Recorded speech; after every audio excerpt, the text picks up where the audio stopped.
welcome back to BLOCKTV.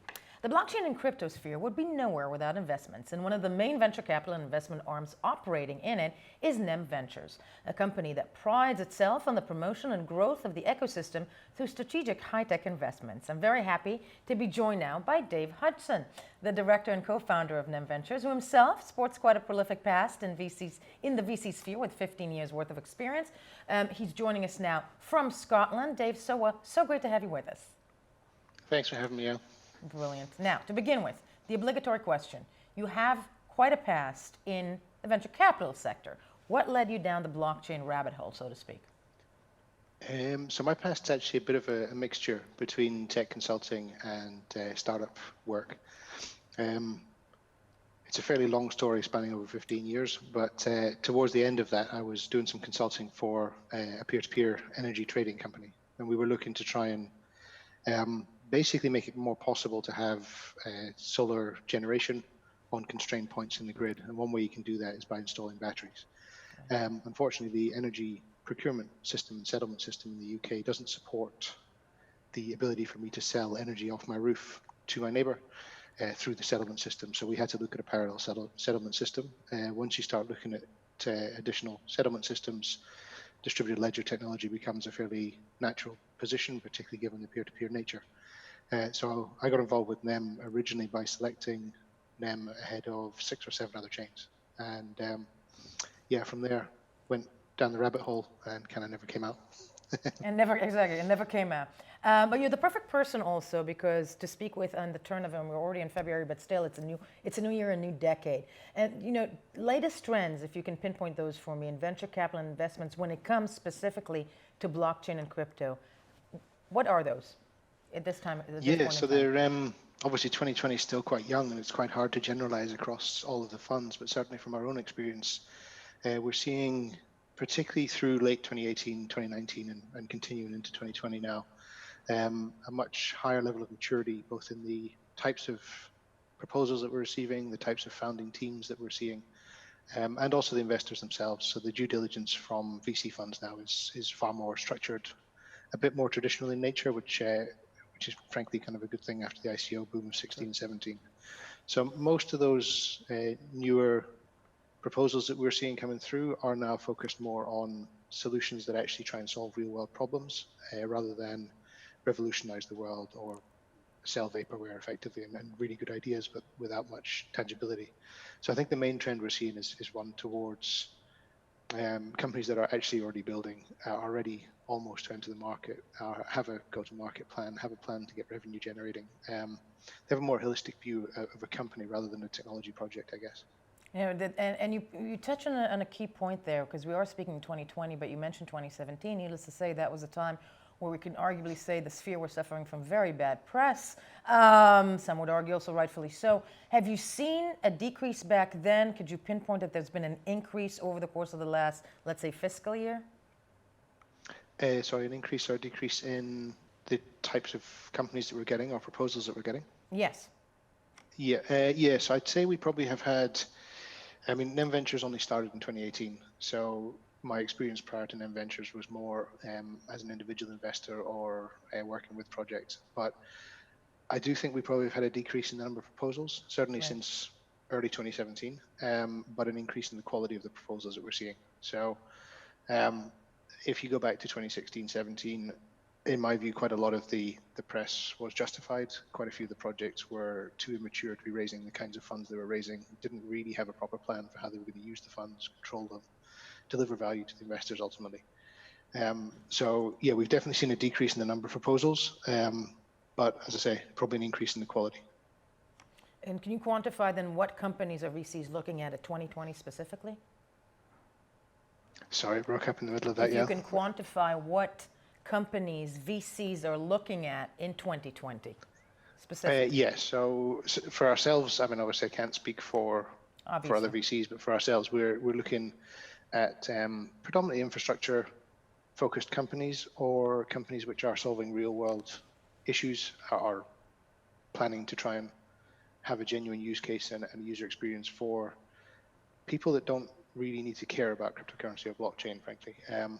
So the transparent nature of blockchain, obviously, for all of us, involved in the industry is something that is positive and is kind of second nature, but for a lot of the population that still haven't touched it, it's to some extent irrelevant, or they don't really care.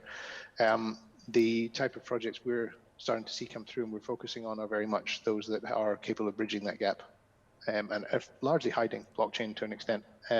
So you still get all of the enhanced experience and product delivery, but without actually needing to engage with the technology directly itself. Kind of the same as you might see with, for example, Netflix, who use cloud computing heavily, but their service is not anything to do with cloud computing, it's a TV service.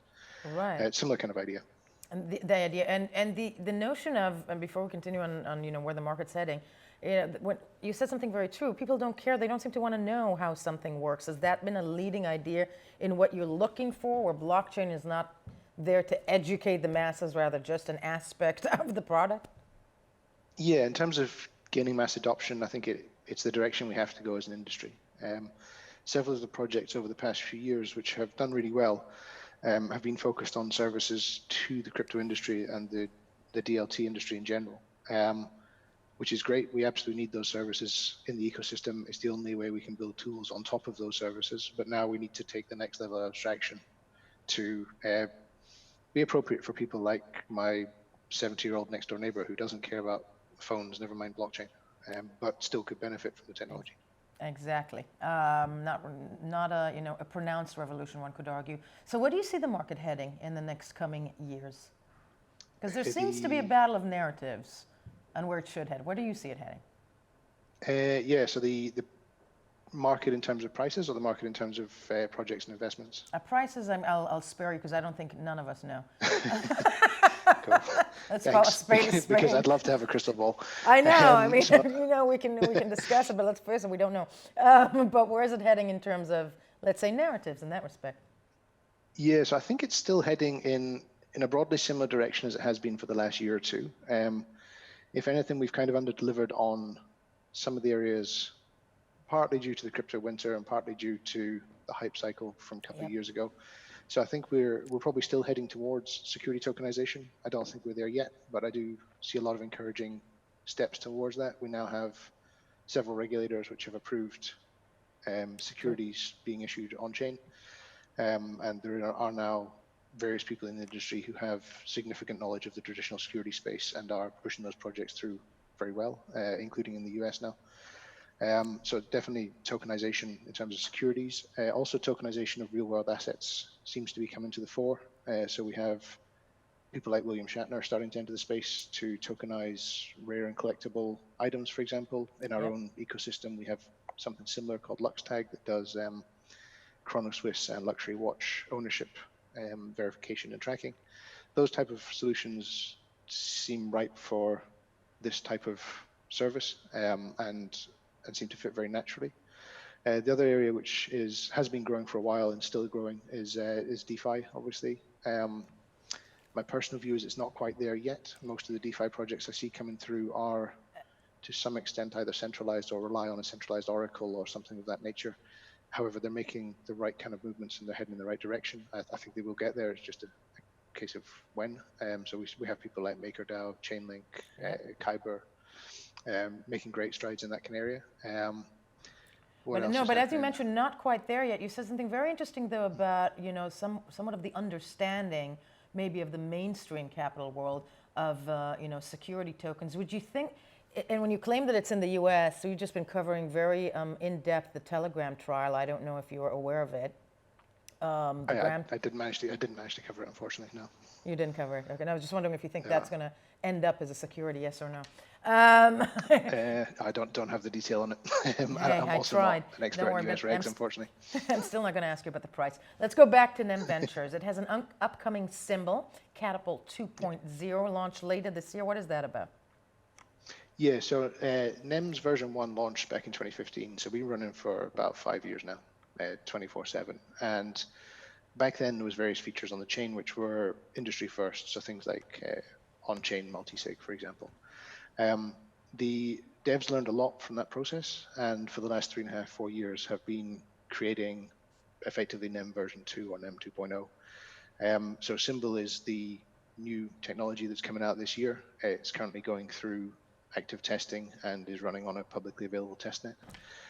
Brings with it various new features and functionalities, most of which combine to become essentially more scalable, more secure, more performant, and more easily adopted by enterprise. So the 2015 world was predominantly focused on people who wanted to build with technology. We needed to employ developers and have proper software projects.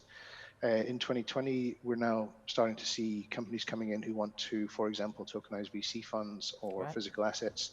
They don't really have technology professionals inside the company, and they don't really need them. So what we're focusing on is more of a kind of one and done templated smart contract where you can issue it on chain, it runs on chain, all the transactions complete or they don't, and then it rolls back or it completes. So yeah, we're focusing more towards enterprise adoption and simplicity of deployment, basically. Right. And that's due to come out, we expect Q2, Q3. When is it coming out? In Q2, Q3 In Q2, this year. right, sorry, didn't hear. It depends a bit on testing. Okay, but projected for Q2. And that's the plan, yeah. You have a background, not just in high-tech investments, but also NGOs. I'm assuming that's where the passion for social impact potential of blockchain has come from when it comes to NEM Ventures. You guys deal a lot with projects of to implement sustainable alternatives. Is there a big market for that? There is, and it feels like it's growing. So my background in NGOs has been a non-professional one. I'm definitely an amateur, but with an active interest, particularly on the sustainability side and climate change effectively. About 50% of our portfolio just now focuses on companies which are working on climate change related issues.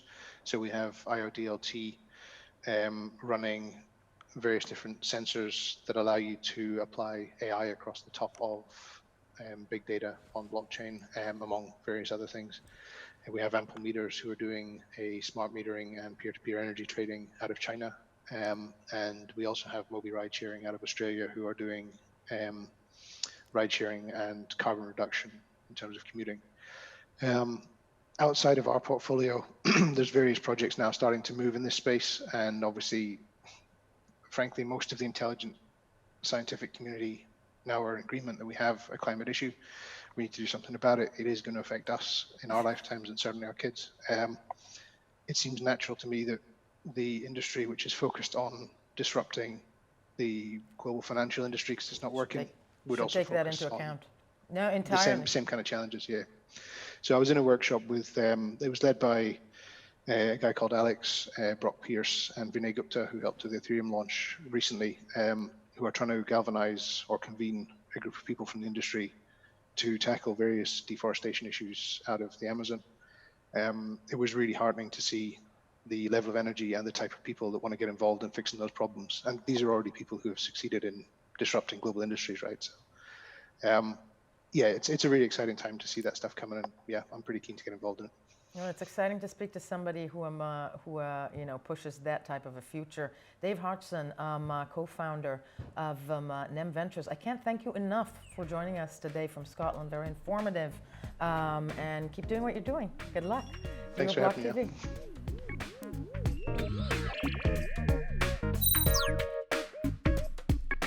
For more news and updates, follow us on Twitter.